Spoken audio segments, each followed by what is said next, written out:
friends. So I thought I'd go over something that I appreciated in the Courage to Change book on December 20th. I liked the point where it said, where is it?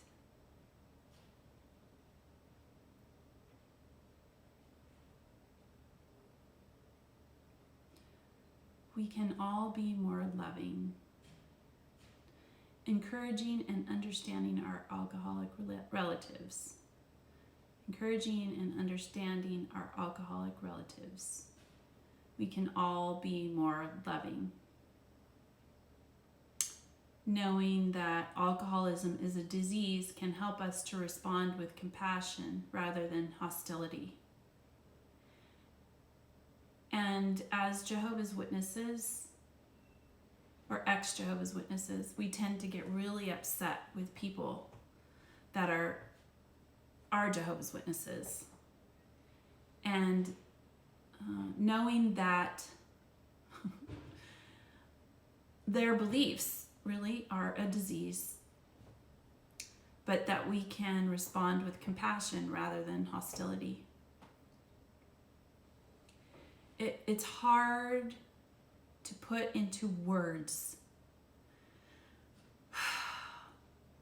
the sadnesses and the grief and the destruction that comes from a belief that is not centered on the Christ. And for me, it is true. Having compassion rather than hostility is hard for me, because I do get angry with, I don't get angry with the people, I get angry with the corporation, the organization and its belief system, and how it's trickled down into us having judgment against our fellow man. Because we're not supposed to do that. We're not supposed to judge our fellow man. It's really hard for me to have compassion for those men. I believe they have been destructive in our relationship with our God. They have destroyed it, and with our King. And that is where I get very frustrated. And I have to try and extend compassion to not so much them, but I have to practice compassion towards my fellow believers. I love those people that I've left behind. Have they had correct beliefs? No, I didn't. I didn't have correct beliefs. We put ourselves on the judgment seat, and we allow men to put themselves on a judgment seat for humanity. That's not right. My children and I were going over Psalms 15. And I'm reading it from the Living Bible, paraphrased. I liked it. I like this Bible. I don't rarely use this one anymore. I don't like it. Because they took out Lord meaning Jesus, and that's not right. So, Psalms 15, I'm going to read it. Lord, who may go and find refuge and shelter in your tabernacle up on your holy hill? Anyone who leads a blameless life and is truly sincere. Anyone who refuses to slander others, does not listen to gossip, never harms his neighbor. And then it continues, how we are supposed to behave. And mind you, this is talking about Israel at the time, right? Because those people were known to be God's people. He picked the Israelites. He picked them. So this is talking about that. But the importance of never harms his neighbor. I think, how can our message, the message that now currently Jehovah's Witnesses are supposed to preach, according to Brother Anthony Morris, a message of condemnation, how could that not harm our neighbor? How could that not harm them? It's so destructive, and why would we do that? Why? That just doesn't make any sense to me. Colossians 2:8. Colossians 2:8. I liked that. And it says, and I'll read it from the New World Translation. It's not my favorite Bible anymore. Colossians 2:8. It says, look out that no one takes you captive by means of the philosophy and empty deception according to human tradition, according to the elementary things of the world and not according to Christ. Now I'm going to read it in my the Living Bible. Colossians 2:8. Don't let others spoil your faith and joy with their philosophies. They're wrong and shallow answers built on men's thoughts and ideas instead of on what Christ has said. For in Christ there is all of God in a human body. So you have everything when you have Christ. And you are filled with God through your union with Christ. He is the highest ruler with authority over every other power. And that includes the 8 men in Bethel. He is the highest ruler with authority over every other power.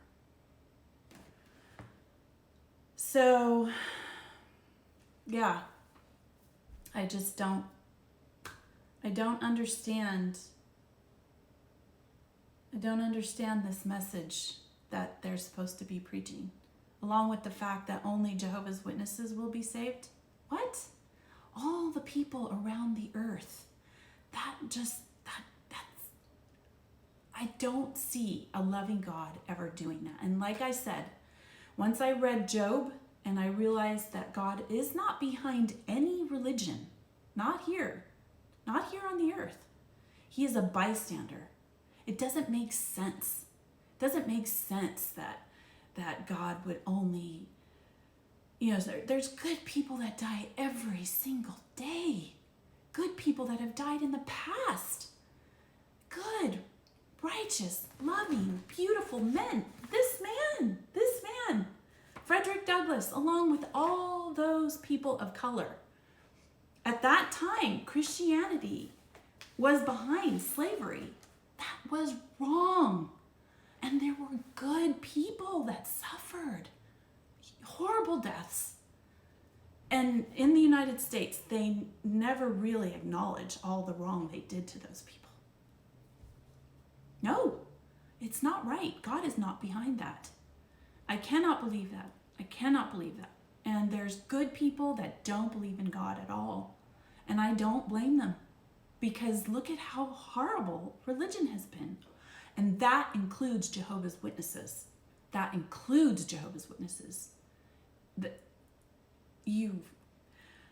I was a fool. I'm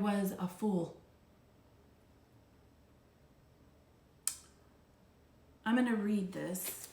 I love this man. And I love beautiful men just like him. He's talking about slavery.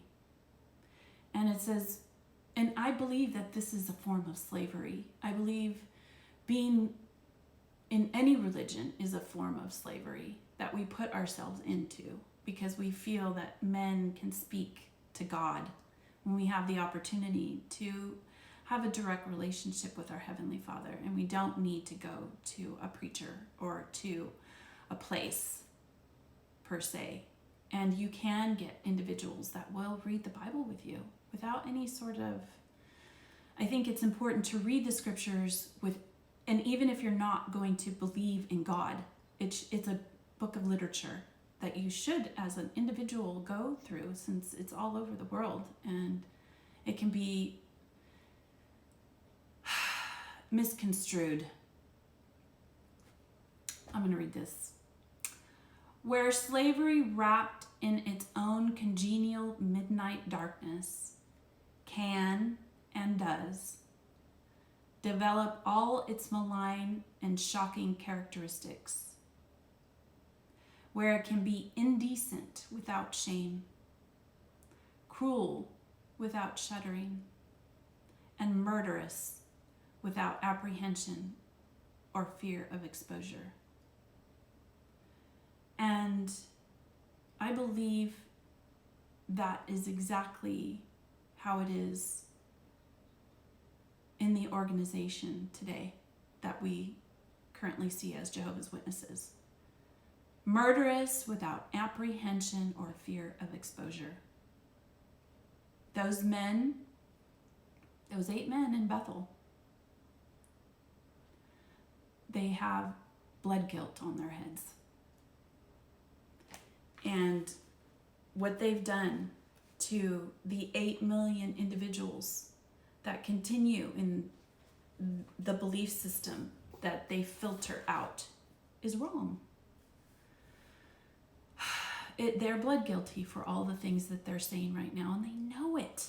It's deliberate. They're lying deliberately. Child molesting, for heaven's sakes. Beautiful men and beautiful women are willing to come out. Barbra Anderson. James Penton, who is still alive, I will link a description below. He talks to a brother of 40 years. His name is Eric Wilson. These are beautiful men and women who are willing to come out and say what is being done and has been done in the organization, in this corporation. We are, I do believe, reflections of our God, and there are good humans here on the earth that try so hard to behave as such. I do not believe God is behind anything. He's a bystander, just like he was in when Job was going through his difficulties in his life. Do we have opportunity to have peace? Yes. You know, I do believe we have peace. We have peace as humans by prayer, and we can go to the Christ. I think it's hard when we see wrongs that have been done to mankind by religious leaders and religions, and that includes Jehovah's Witnesses. And I do believe that as mankind we need a do-over. We need a massive do-over. I want to meet Frederick Douglass. I want to meet Esther. I believe that was his aunt, and she was a beautiful woman of color, and because of that, she suffered more. I believe that. Yes, I believe that there is a massive do-over for mankind, that we get that we will have that. And in the meantime, you know, if you, as someone who has left Jehovah's Witnesses, and you have something to say, get on YouTube and say it. You probably do a lot better than me, I guarantee it. You can do it. Let the friends see your face. I think there's so much fear when you speak out, which is wrong. You should be able to say what you want. What happened to Israel, right? When people in old times, when they had to sit in judgment, it was outside the gate, and everybody could hear it. As Jehovah's Witnesses were stuck in the back room, our heads are cut off. The friends never get to ask any questions. They never get to know what's going on. That's what happened to me. And honestly, I didn't want to. When I left When I left my congregation, it was filled with sadness. My congregation, the undercurrent of it was so sad. The friends are going through so much right now. Financial struggles, spiritual struggles. You know, they're trying to deal with the life around them. They live in different worlds, the one that they want to come and the one that they're actually in. And they're delicate. You know, I don't hold it. I try not to hold that against them because they're suffering too. And I saw it. And so I want to have compassion for these people. And I hope that you can, I know there's a lot of angry people, but I hope that you understand that it's ignorance. A lot of it is ignorance. And I was ignorant. I didn't let myself learn anything else, and they keep us very, very busy. So if you're an angry relative or you're frustrated with your mate, I mean, we're in fear of looking at information. And I had always been told things by my husband, but I always thought the common phrase that Jehovah's Witnesses always use is Jehovah will take care of it. Jehovah will clean it out in his own time. Nope, nope, nope, nope, nope, nope, nope. Things get done in time, but Jehovah is not behind it because there's no way that he could be behind something so evil, what these men are doing to other people, other human beings. There's no way. There's death, lots of death because of unchristian teachings. So, yeah, I wanted to share that. I thought that was important. I hope that this helps, because I think a lot of people need a lot of they just need some sort of healing because it's just so bad.